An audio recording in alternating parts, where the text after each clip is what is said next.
ফজরের সালাতের পরে ঘরে ঢুকেই আম্মাজান আয়েশাকে জিজ্ঞেস করতেন কোনো খাবার আছে? আম্মাজান আয়েশা যদি বলতেন আছে, তিনি সেটা খেতেন। কোনোদিন যদি বলতেন না ইয়া রাসূলুল্লাহ ঘরে তো খাবার নাই, তখন রাসূল সাল্লাল্লাহু আলাইহি ওয়াসাল্লাম বলতেন ফাইন্নী সাইম, অসুবিধা নাই, খাবার যেহেতু নাই আমি রোজা রেখে দিলাম।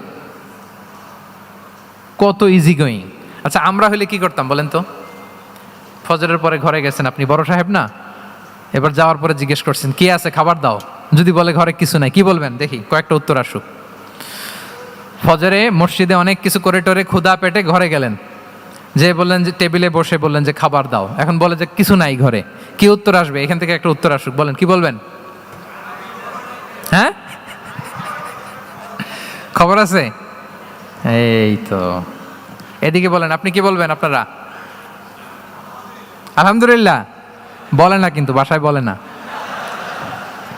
পিছনে ভাবিরা আছে, এখন কিন্তু রিপোর্ট নেওয়া যাবে সহজে। তো যদি আমরা আলহামদুলিল্লাহ বলি, that is called easy going and flexible mindset. এটাই হওয়া উচিত, এটাই হওয়া উচিত। খাবার থাকলে খেতেন, না থাকলে বলতেন okay I am fasting, it's not a big deal, ফাইন্নী সাইম, যেহেতু নাই কি আর করবো, আমি রোজা রেখে দিলাম। এরকম ইজি গোয়িং ছিলেন। দেখেন his life was so simple but so special. হ্যাঁ, মুহাম্মদ সাল্লাল্লাহু আলাইহি ওয়াসাল্লাম তাহলে ফ্লেক্সিবল ছিলেন।